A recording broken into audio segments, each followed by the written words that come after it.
السلام علیکم، کیسے ہیں آپ سب؟ آئی ہوپ کہ آپ سب ٹھیک ہوں گے۔ آج میں آپ کے ساتھ حضرت عمر رضی اللہ عنہ کی سادگی کا واقعہ شیئر کروں گی۔ تو چلیے ویڈیو کو سٹارٹ کرتے ہیں۔ حضرت عمر رضی اللہ عنہ دن کو تخت حکومت پر بیٹھتے اور ان کا تخت کوئی سونے چاندی یا زمرد کا نہیں تھا، مسجد نبوی کی چٹائی تھی، اور سارا دن وہاں بیٹھ کے لوگوں کی باتیں سنتے، اور جب رات کے اندھیرے گہرے ہوتے تو حضرت عمر رضی اللہ عنہ بھیس بدل کر مدینہ کی گلیوں میں گشت کرتے۔ ایک گھر سے گزرتے ہیں تو بچوں کے رونے کی آوازیں آتی ہیں۔ اندر داخل ہوئے تو اس عورت سے کہا، تمہارے گھر سے دھواں نکل رہا ہے اور بچے رو رہے ہیں، ان کو کھانا کیوں نہیں دیتی؟ کہنے لگی، عمر کی جان کو رو رہی ہوں۔ حضرت عمر کے پاؤں کے نیچے سے زمین نکل گئی۔ کہا، کیا ہوا؟ تو اس نے کہا، 3 دن سے ہمارے لیے کھانے کے لیے کچھ نہیں ہے۔ روزانہ بچے روتے ہیں اور میں ہنڈیاں میں پتھر ڈال کر نیچے سے آگ جلاتی رہتی ہوں کہ بچے انتظار کر کر کے سو جائیں گے، اور کم بخت سو بھی نہیں رہے، اور وہ پتھر کیا پکیں گے، اور میں عمر کی جان کو رو رہی ہوں۔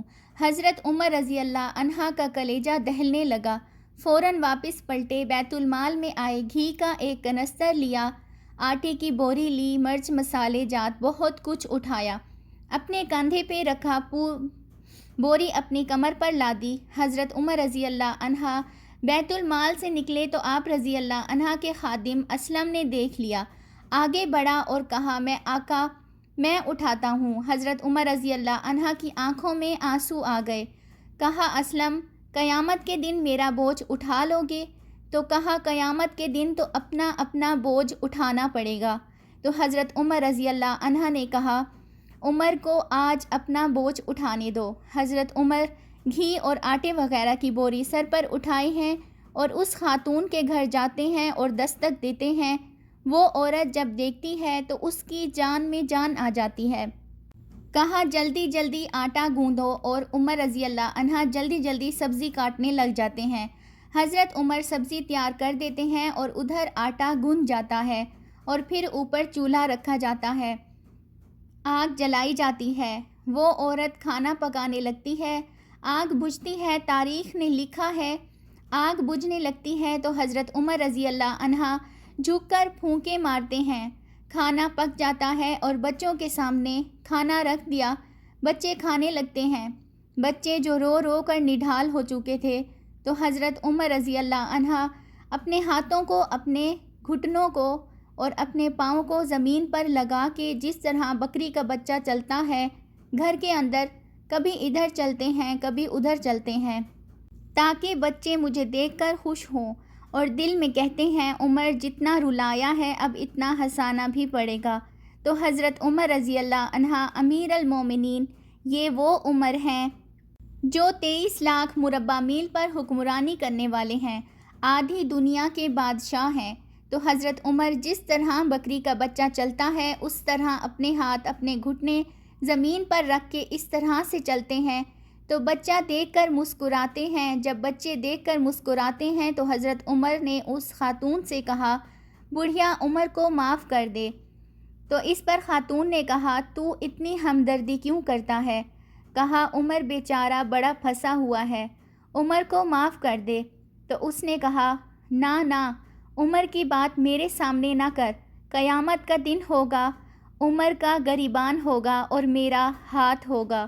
جب اس عورت نے یہ بات کہی تو حضرت عمر برداشت نہ کر سکے، بچوں کی طرح بلک بلک کے رونے لگے۔ کہا، وہ بد نصیب عمر تیرے سامنے ہے، آج ہی کہہ لے جو کہنا ہے، کل قیامت کے دن مجھے معاف رکھنا۔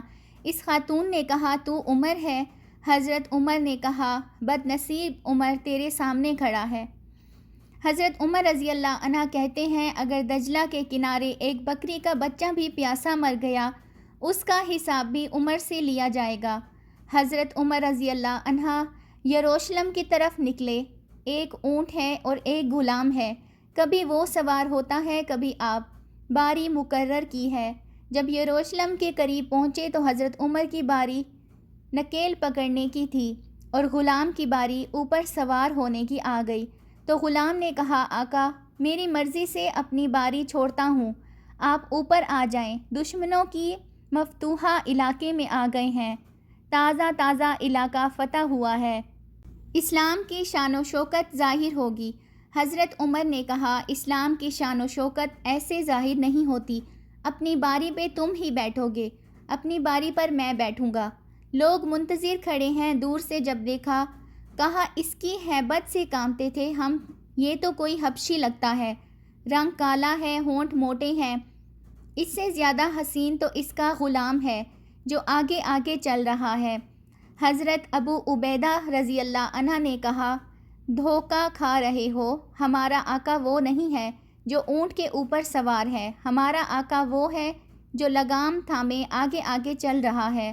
حضرت عمر رضی اللہ عنہ کو آگے بڑھ کر جابیہ کے مقام پہ حضرت ابو عبیدہ بن جرح نے استقبال کیا تو حضرت عمر آگے بڑھے اور انہوں نے آگے بڑھ کر حضرت ابو عبیدہ کے دونوں کندھوں پہ ہاتھ رکھا اور حضرت عمر نے کہا، اے ابو عبیدہ بن جرح، ہم ایک ذلیل قوم تھے اور اللہ نے ہمیں اسلام کی وجہ سے عزت عطا کی، اور میں تمہیں ایک تاریخ ساز بات کہنے لگا ہوں، اور وہ یہ ہے کہ جب تک ہم اس عزت والے اسلام کے دامن کو تھامے رہیں گے تو ہماری عزت قائم رہے گی، اور جب اسلام کے علاوہ کسی اور جگہ سے عزت ڈھونڈیں گے تو رسوا کر کے رکھ دیے جائیں گے۔ یہ ہے وہ جو حضرت عمر نے امتوں کے عروج و زوال کا بیان کیا۔ آج ہم مسلمانوں نے اسلام کو چھوڑ دیا ہے، آج ہماری نظریں مغرب کی طرف لگی ہیں اور دنیا میں ہم رسوا ہو کر رہ گئے ہیں۔ ہماری عزت کا سبب یہ تھا کہ جس جگہ سے ہمیں عزت ملنی تھی ہم نے وہ اسلام چھوڑ رکھا ہے۔ اللہ سبحانہ وتعالی ہم سب کو ذلت و رسوائی سے بچائیں اور ہم سب کا خاتمہ بالایمان ہو، آمین ثم آمین۔ آئی ہوپ کہ آپ کو آج کی میری یہ ویڈیو اچھی لگی ہوگی، تو چینل کو سبسکرائب کر لیں۔ ملتے ہیں نیکسٹ ویڈیو میں، تب تک اللہ حافظ۔